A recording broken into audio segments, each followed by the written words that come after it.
Pass na yan.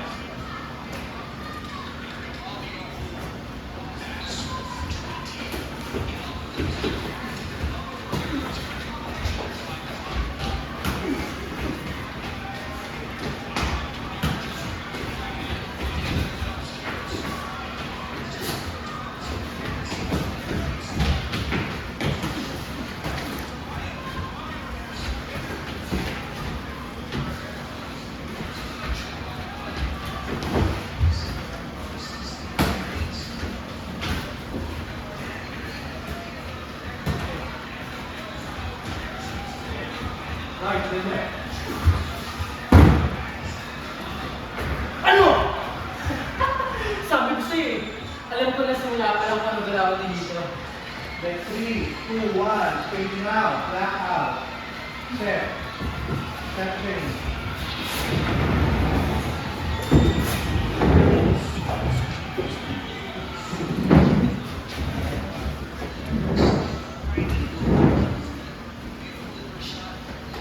One minute there.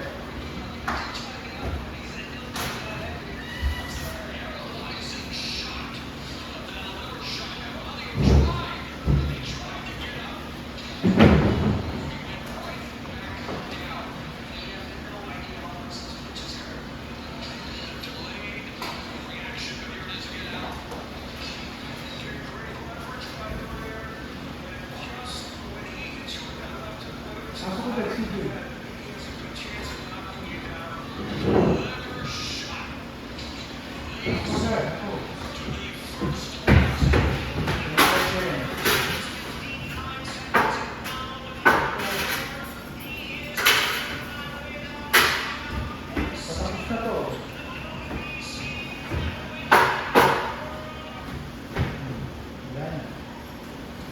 Ano kailan mo dito yan? Hindi ko alam. Pansamantala. Bakit pa kasi? Bakit pa kasi kailangan mo tayo mag-alaga dyan? Wala ba siyang asawa? Anak? O kahit kamag-anak man lang? Uli na rin si Lito. Kung pwede nang muli sa asawa. Tingnan ng mga magulang. Pero, parang ayaw nila.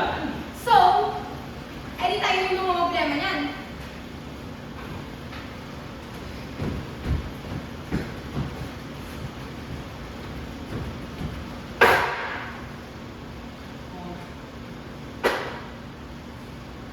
Kung may kasalanan, ba't nagkaganyan si Lito? As far as I'm concerned, hindi mo na problema yun, no? Ano ka ba naman? Mga dito. You are a fighter. Not a brawler. At basta nang, you're not a killer. Basta! Pag-usapan na natin ito! Sige. Kung yan yung gusto mo, magbibigyan kita. Pero, sa oras na magka-problema tayo dyan, kailangan mo na yung dispatcha. Ano ba ang alam mo kayo dito? Tuta? Kuting? Saan ka na nga? Sige. Dito sa coach. Bahala ka.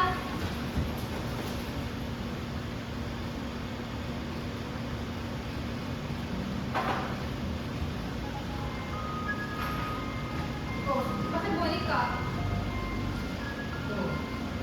Wala ba? Lagi naman kayo mo. Wala ba? Ano? Ano yun? Dito. Wala ba naman Ano ako? kasi yun? Wala bang kiss? Please?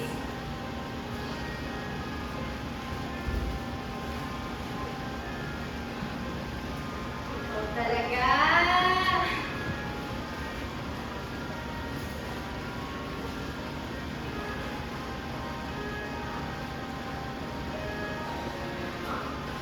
Oh, kasalanan ka talaga. Malakas ka sa akin.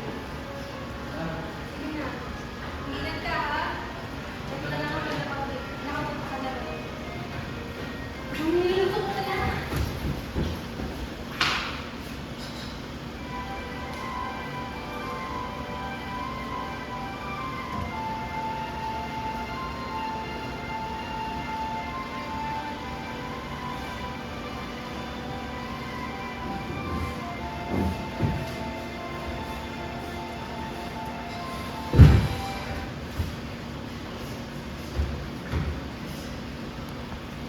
Wow! Grabe, ang heavy!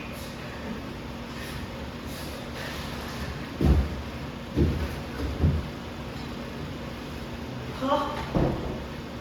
Nandyan pala kayo? Hello! Hi! Hello? So, napanood mo pala yung kanina, no? Yung dalawa talaga na yun. Parang asok pusa ko pag-away.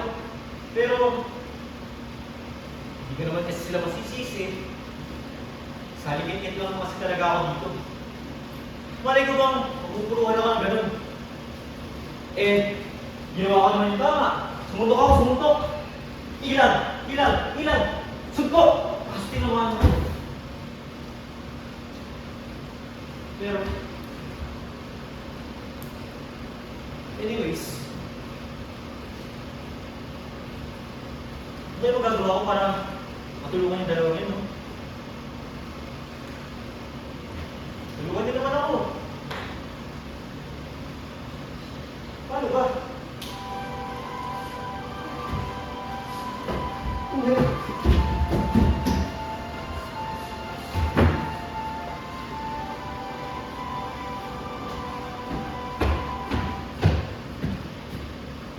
Ay, naku naman. Kailangan mo patuloy kita pakainin.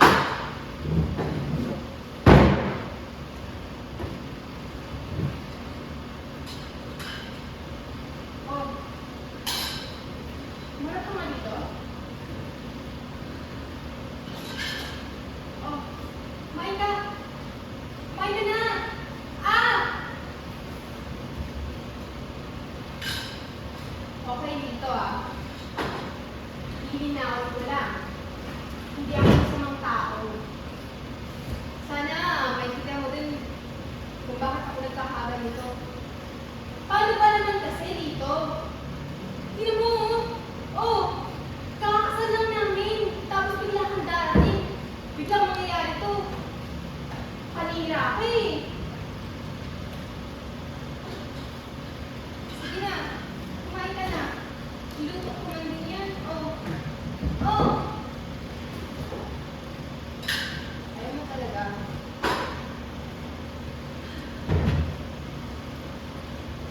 Pero, dito, hindi naman talaga may tinuulo ko eh. Chill ako, promise. May masakit ba sa'yo? Dito, sana naiintindihan mo ako. Hindi ko nga alam kung tama ba kung mga ginagawa ko eh. First time ko lang kasi mag-alala ng ganyan. Sana maintindihan mo ako.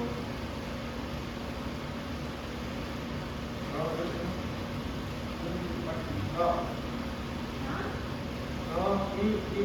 Ano ang mukha mo? Natatay ka na? Huwag mo kong pagaran ng ganyan. Hindi pa naman ako marunong magpalit ng diaper. Mali? Ano mali?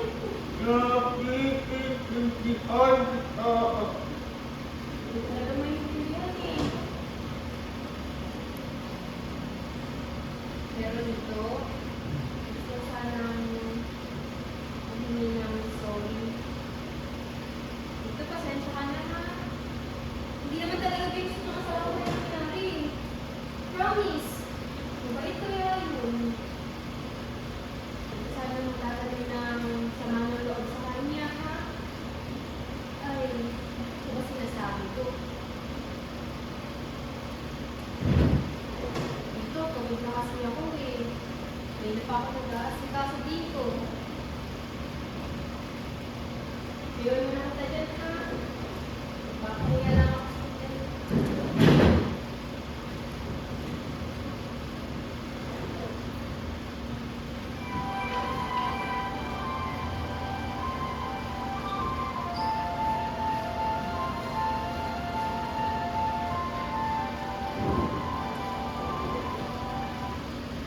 Oh, kinabahan ako dun ha.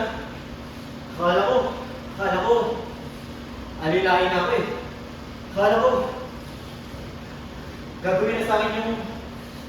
napanood sa teleserye. Yung agikain yung Belgado. Yung fairness, natakot ako doon. Gusto ko lang naman sabihin sa kanila. Hindi ka sila.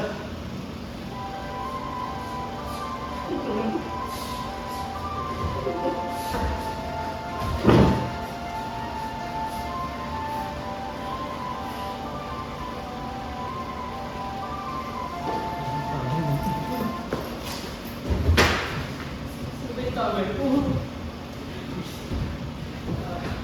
Dito. Dito. Nakita mo ba kasi yung tumbler ko? Ay! Oo nga pala. Sorry. Kalimutan ko, hindi nga pala makakasagot.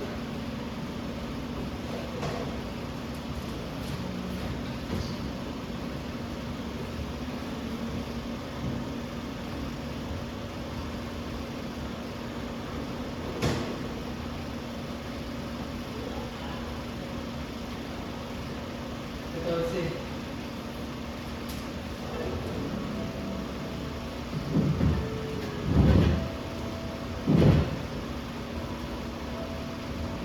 Ito kasi ayos ako nung una ako nakanood ng boxing match na wala sa TV.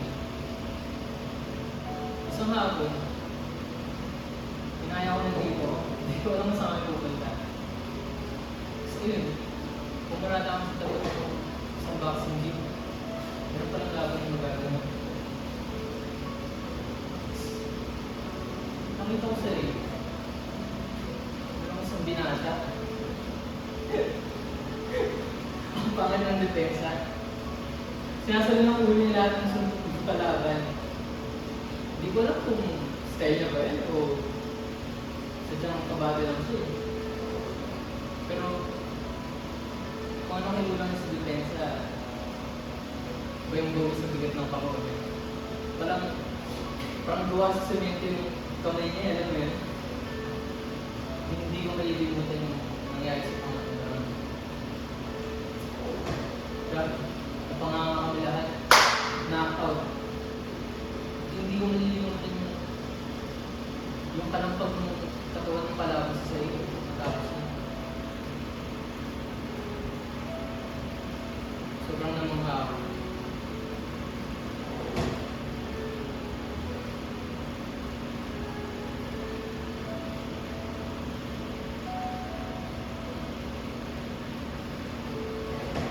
Ang gawin dito. Ito yun eh. Ito yung idol ko. So, paano ko matatanggihan?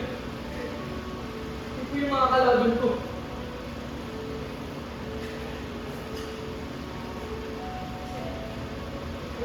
Pero wala ko lang. Kung alam ko lang saan tumupunta.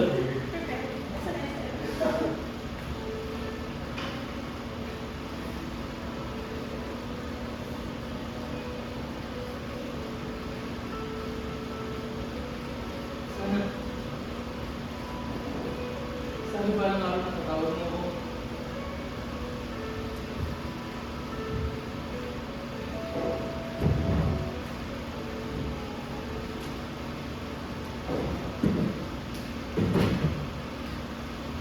Kaya nga pala,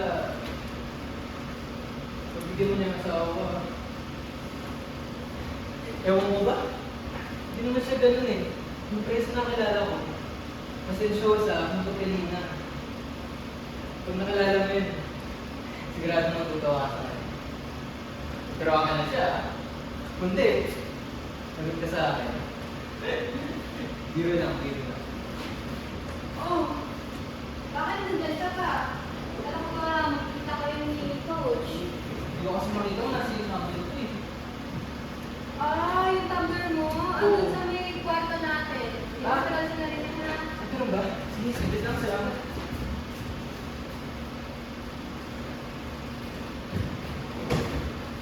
Uy, dito! Huwag mo sasabihin sa kanya yung mga sinabi ko sa'yo kanina, ha? Baka sabihin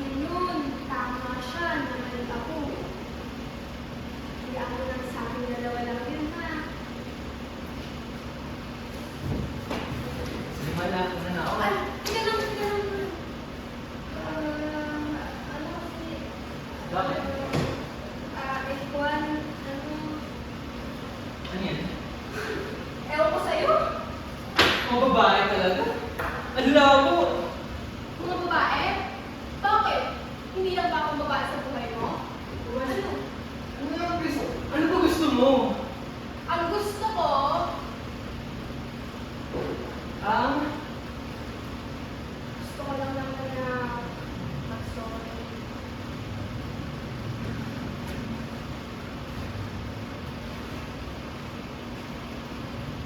Mahal. Sorry ha. Alam mo, tama ka eh. Hindi ko dapat sinabi yung mga bagay na nangyari dito. Pasensya ka na lang ha. Nagpadalos-dalos ako sa mga sinasabi ko. Tama ka. Alaga rin siya. Pero hindi siya pabigat. Kasi naunawaan eh. Pero ngayon, naiintindihan ko na. Pasensya na ka.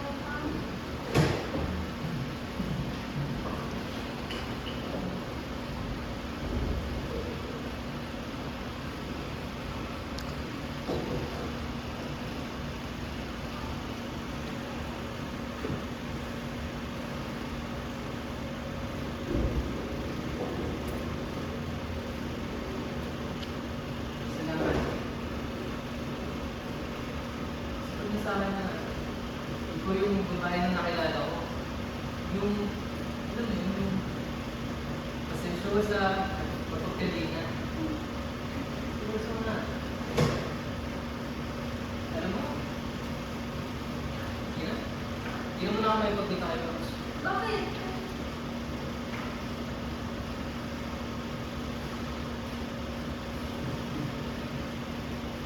Tara, update tayo. Paano si Tito?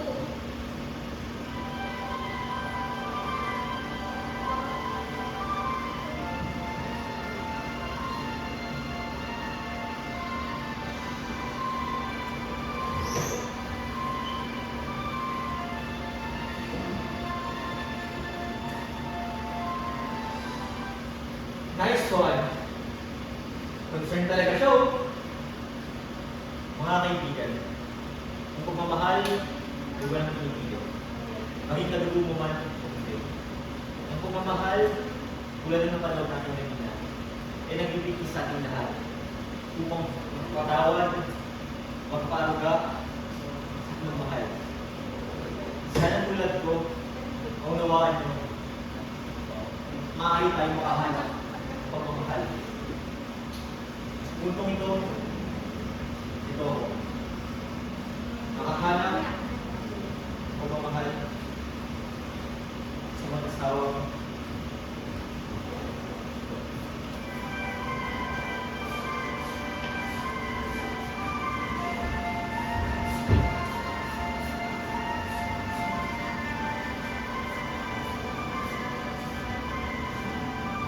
Hindi tayo mag-guess. Wala na tayo sa bahay. Wala na tayo ng movie kasama si Tito. Tito, wala na tayo ng movie ha? Ano gusto mo? Guys, fading out, left eye.